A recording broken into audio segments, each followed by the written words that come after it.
Oh no, no, no! The smelly, extreme speeding Lucario is chasing us! We just pop the Unite move, slap it with our water knife, and we are able to get the takedown. Look at this map awareness. While I'm taking down the Blissey, we still keep a lookout on the Zapdos.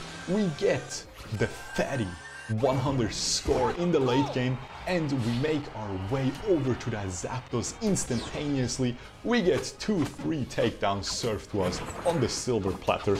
I miss my water shuriken because I'm cringe, and then we skip a little bit, and are we gonna get that Zapdos with the water shuriken?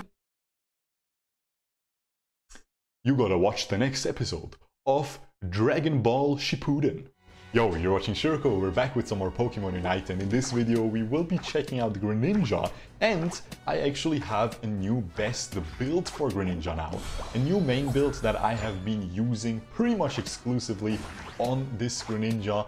I mainly played in the jungle again. I used to have a phase where I was playing it a lot in the lane, but I still recommend you guys to play it in the jungle. All the top Greninja players still played in the jungle as well.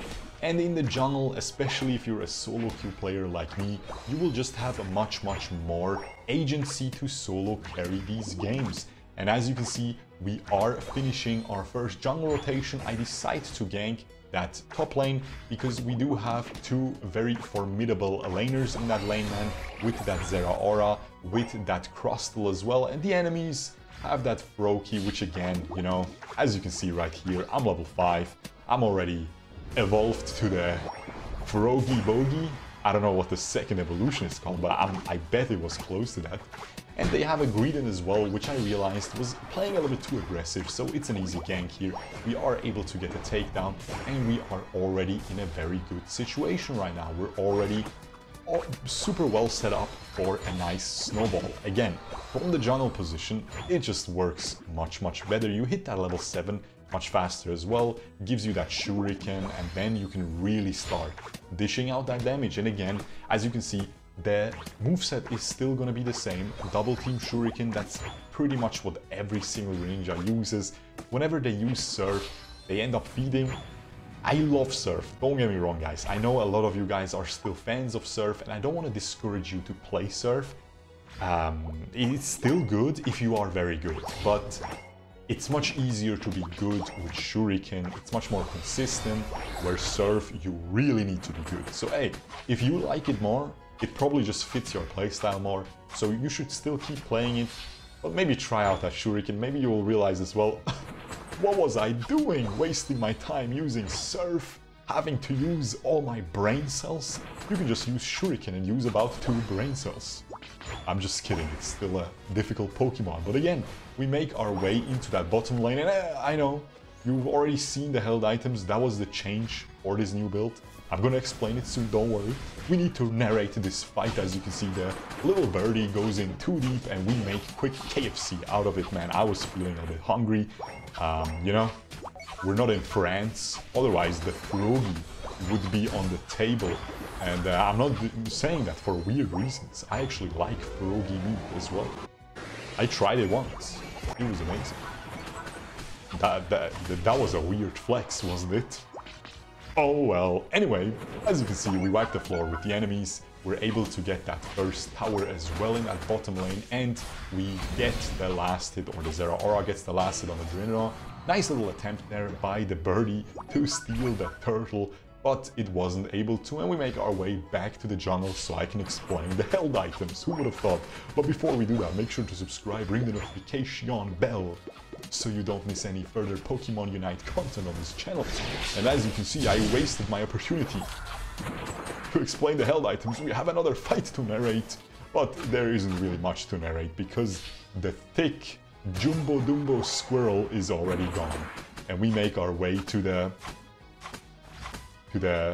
electric ghost that possesses your TV remote when it doesn't work. I don't know. But yeah, held items, man. Still Muscle Band, still Body Barrier. I think these 2 are very needed. Muscle Band, especially for the ranged playstyle of Greninja. You want to reduce the Water Shuriken cooldown as much as possible. Each ranged basic attack will reduce it. So it just works really well with the bonus attack speed. Then the body barrier with your Unite move. I think that's very self-explanatory as well. You jump deep into the enemy team with that Unite move, jumping on top of ideally 2 to 3 people if you can hit that during a fight. And yeah, you need to be a little bit tanky for that, because it kind of leaves you on that Shuriken. You thought that my froggy leg consumption was a weird flex. How about this weird flex, man? This guy has like 300 health points, wishiest Pokemon in the game probably, and he throws his stupid water shuriken and just stands on it like this, as if he's Naruto, trying to act cool or something, but doing that he's just tanking a bunch of damage. So again, you want that body barrier. And now the last item, that's the only thing that changed. Yeah, I know, I'm keeping you guessing, huh? Oh yeah, I'm stalling, but as you can see, what can I do if there's fights going on, man? Luckily the fight ends soon and we can just go to that Dreadnought and keep, as you can see, I was especially efficient during this match here. And I will go back instantly to be very efficient again. Go back to the jungle, keep farming. I'm super far ahead, almost hitting level 13 here, still 4 minutes on the clock. Again, I don't want to brag, I don't want to come in with a weird flex again, but I've been playing a lot of Greninja lately again, you know, practicing it a little bit, and I think we're doing pretty well in this gameplay so far. But yeah, as I said, ooh, I'm sorry, man, we still can't explain the next held item, because this is something that I have to explain again, because that was a little bit weird, huh? Why would he Unite move just to get one takedown? That is weird, and you're right, that is weird. However, take a look at the clock. 4 minutes left in this match.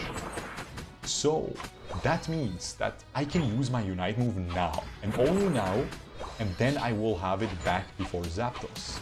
And I saw that 2 to 3 enemies are bot. If I can take out one of them, my 3 teammates top will be outnumbering the enemies anyway, and they will get the Rotom. So I knew that would happen, so I just decided to Unite move in. And as you can see, everything ended up working perfectly. We got the Rotom. The enemies even made a mistake and ended up engaging onto us, which means we just wiped the floor with them. And I'm already at 40% of that Unite move again. And here the enemies are just going to clear that Rotom. I'm not going to be greedy here. Unfortunately, my teammate is greedy, but we have to just abandon him and run away. What about this little chunky boy, man? Yeah, he was trying to get a piece of me. But you know what? You can only eat your stupid little berries, my guy. Anyway, held item, Scope Lens. No more Razor Claw. Friendship ended with Razor Claw. Scope Lens is now my best friend. Why? Well, for the ranged build here, I do think you don't get as much usage out of the Razor Claw, because you use your Shuriken, it takes quite some time, and then you do a basic, then you don't do just one basic attack and use another move. Yeah, you can do the double team as well, and then maybe get 2 usages of the Razor Claw in a couple seconds, but it's nowhere close to what other characters like Zeraora can do with their Blitz. What was it called? Spark, exactly. With their Spark, stuff like that. You know, they get so many usages of that Razor Claw, that bonus damage on the basic attack with their moves, because they have such low cooldowns. Whereas for this one, yeah, you reduce the move cooldown of Water Shuriken with basic attacks, but in the end, it just doesn't seem worth compared to the Scope Lens, which you still get a lot of bonus damage out of, because again, see, I use the Water Shuriken and I throw a bunch of basic attacks. All of them can crit, all of them get bonus damage, bonus crit damage from the Scope Lens as well.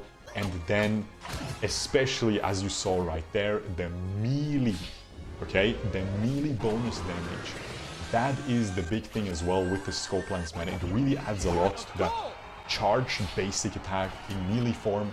For that Greninja, if that crits, it already deals a lot, but with the Scope Lens, it just completely one-taps enemies. So I'm a huge fan of this right now. Again, if I were to run Surf, I would still run the Razor Claw instead of the Scope Lens, but I feel like this is just better for this ranged playstyle, because you don't get that many usages out of it. And now let's take a look at this, man. This is probably going to be in the intro or something. Oh man, did you think I would get it with a stupid Water Shuriken? Hey, neither did I, but we did get it. The enemies instantly surrender. obviously. What are they gonna do to the froggy Goliath that is Shurkou here? I don't know, man, but yeah. 95 MVP score, 14 takedowns, man, 7 assists. Sheesh, man. I'm telling you, Greninja's still one of my go-tos for solo queue carrying. Please play it in the jungle, definitely much better. If you don't get jungle, don't be discouraged, you can still play it in the lane, but hey, you will be able to carry much harder in the jungle, I promise to you. Anyway, make sure to subscribe, ring the notification bell, let me know what you guys think about this build. Do you have a better one? Do you have a build that you want me to try? I have a energy amplifier build coming up as well for Greninja that is not going to be the best, but it's going to be a fun video to check out. So again, subscribe to not miss that, and I will see you guys in the next one. Peace!